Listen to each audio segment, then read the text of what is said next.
Tomemos el control de un funcionario de SNK un lunes por la mañana y de repente descubrir que el juego en el que has volcado tu alma los últimos 2 años, esa secuela que ya tenía el 70% de su código pulido y sus personajes listos para pelear, simplemente ya no existe para el mundo. No fue un fallo técnico ni falta de ambición. En el año 2000, los artistas de SNK tuvieron que soltar sus lápices y abandonar sus escritorios, dejando un prototipo casi funcional de Garou 2 en la oscuridad de un disco duro. La obra estaba ahí, respirando, pero el destino decidió que nosotros nunca debíamos ponerle las manos encima. Hasta ahora.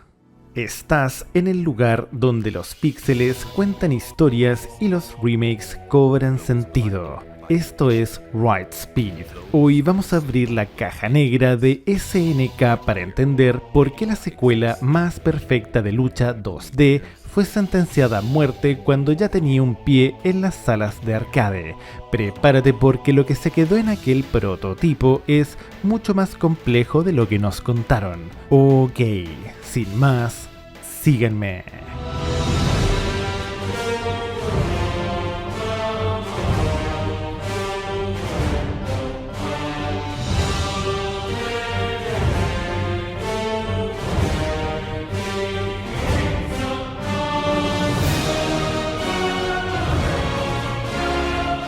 El peso de una obra maestra insuperable. Para entender por qué Garou 2 dolió tanto, hoy les voy a contar una historia. Por lo tanto, hay que recordar qué significó el primer Mark of the Wolf. No era solo un juego más de Fatal Fury.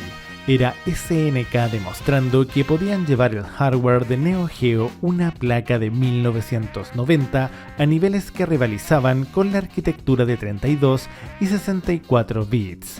La fluidez de las animaciones, el sistema Just Defend y la narrativa de Terry Bogard cuidando al hijo de su peor enemigo crearon un estándar que parecía imposible de superar.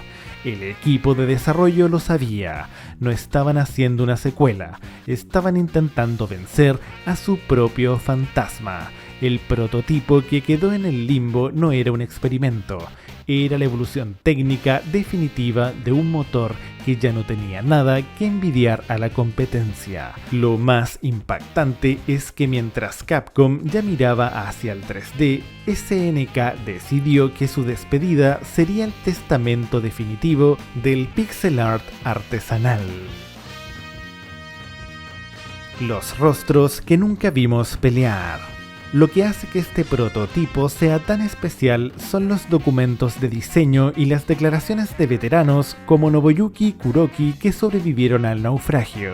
Sabemos que el elenco iba a expandirse con figuras que hoy parecen mitológicas, incluyendo a una nueva aprendiz de Terry y un joven discípulo de Joe Higashi que añadirían frescura a un sistema de combate ya de por sí profundo. Pero lo más increíble es que el juego estaba jugable. No eran solo bocetos, había código, había hitboxes y había una visión clara de cómo expandir la historia de la familia Howard.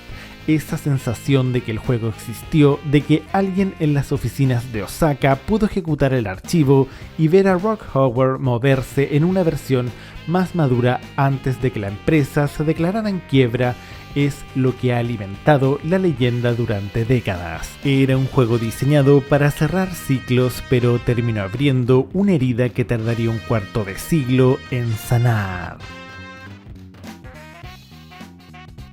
El rescate de una esencia olvidada. Cuando SNK renació de sus cenizas bajo nuevas administraciones, en este caso Fundación MISC, propiedad del príncipe heredero de Arabia Saudí Mohammed bin Salman, el prototipo de Garou 2 se convirtió en una especie de santo grial.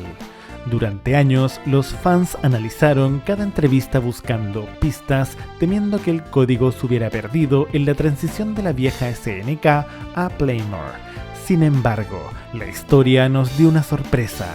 Ese prototipo se convirtió en el mapa genérico de lo que hoy conocemos como City of the Wolf, Al observar los movimientos y el estilo de la nueva entrega es imposible no ver los ecos de aquel proyecto del año 2000.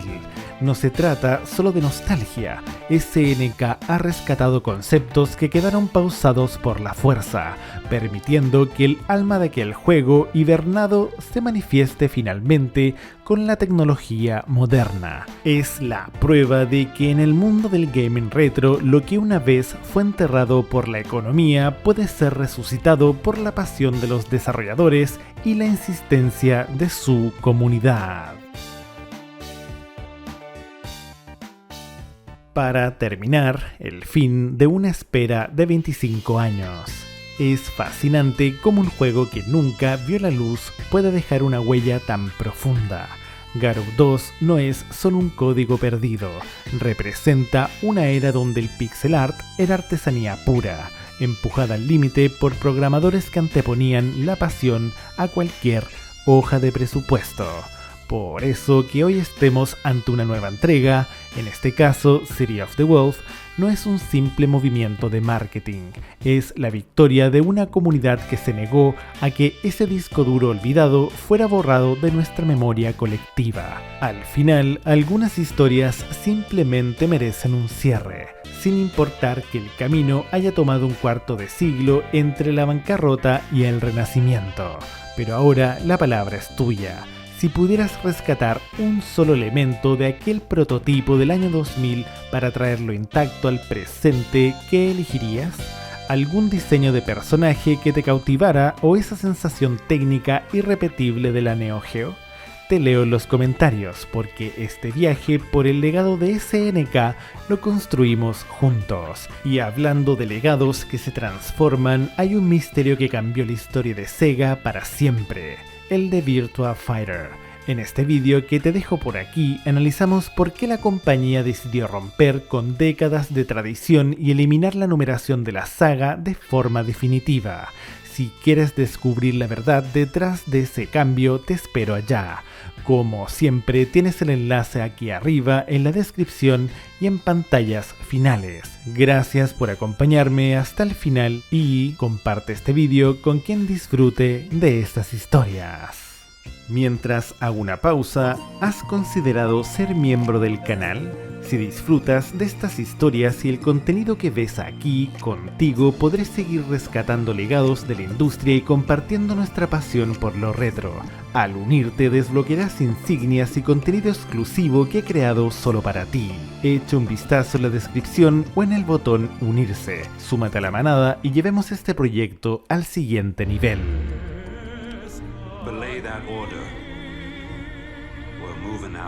Gente, les habla Ryan. Si llegaron hasta aquí es porque disfrutan mi contenido. Por lo tanto, agradezcanme dándole like a este video, a la campanita y suscribiéndose a este gran canal. Bueno, sin más, nos vemos la próxima. Y recuerden, no sean como Arturus Mengs. Hasta luego.